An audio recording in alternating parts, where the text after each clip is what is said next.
আমি এই just gym থেকে বাড়ি ফিরলাম, এখন বাজে দেখাই 10টা 22 বাজে এখন। যদিও বা আমার মানে আজকে একটু লেট হয়ে গেছে বাড়ি আসতে, মানে এত দেরি হয় না। তো আমার এখন ইচ্ছা হয়েছে, বাড়িতে মাছ রান্না হয়েছে, আমি মাছটা খেতে খুব একটা ভালোবাসি না, তাহলে বাড়িতে যখন সব কিছু আছেই আমি একটু হোয়াইট সস পাস্তা বানিয়ে নিই। তাই এখন তো মানে 10:30 বেজে গেছে, নিচে করা যাবে না, নিচে করলে নোংরা করলে মা আবার বকবে। তাই আমি ওপরে চলে এসেছি, সব কিছু গুছিয়ে নিয়ে এসেছি নিচে থেকে। তো আজকে কীভাবে আমি হোয়াইট সস পাস্তাটা করছি তোমাদেরকে শেয়ার করব। দেখো তার আগে এদিকে আমি পাস্তা বয়েলও করে নিয়ে এসেছি, এদিকে রসুন, এই আমার কাছে এই ভেজিসগুলো অ্যাভেলেবেল আছে, দেন আমি এই ভেজিসগুলো দেবো। এদিকে ডিম ভেঙে নিয়ে এসেছি, এদিকে আছে ময়দা, এদিকে আছে দুধ, সবই অ্যাভেলেবেল। দেন ওই জন্য ভাবলাম যে হোয়াইট সস পাস্তাটা করে নিই। তো দেখতে থাকো কীভাবে।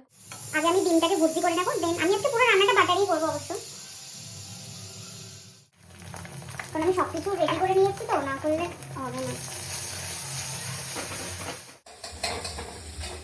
আমি কিভাবে হোয়াইট সস পাস্তাটা করি আজকে পুরোটাই তোমাদের সাথে শেয়ার করবো। হ্যাঁ, ভিডিওটা একটু বড় হবে, বাট দেখবে ভালো লাগবে।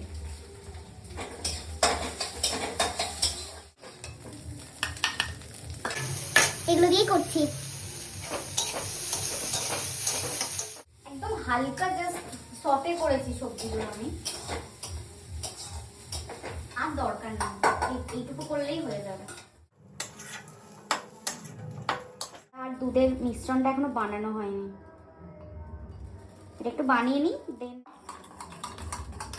দেখো আবার আমি কড়াইতে অনেকটা পরিমাণ বাটার দিয়ে দেবো, তোমরা চাইলে আরও দিতে পারো, বাট আমি এটুকুই দিলাম।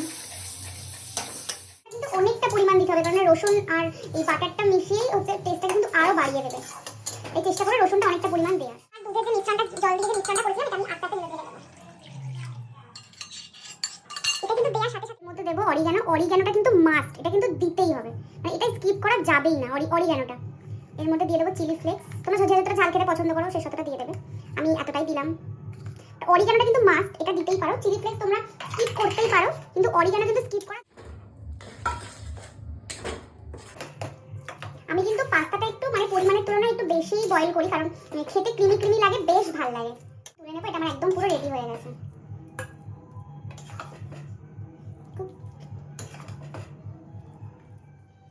দেখো কি ডিলিশিয়াস লাগছে। অল্প একটু চিজ ছিল, তাই ভাবলাম একটু চিজটাও দিয়ে দিই, ভালোই লাগবে। চিজটা মেল্ট হয়ে গেছে একদম, আর এটা খেতে যা লাগবে না, সেই লাগবে। তোমরা প্লিজ বাড়িতে একবার ট্রাই করে আমাকে রিভিউ দিও। পুরো আমার বিভৎস অবস্থা হয়ে গেছে, এবার শুধু আমি খাবো, দেন শোবো। খুব কষ্ট হচ্ছে। Tata, good night.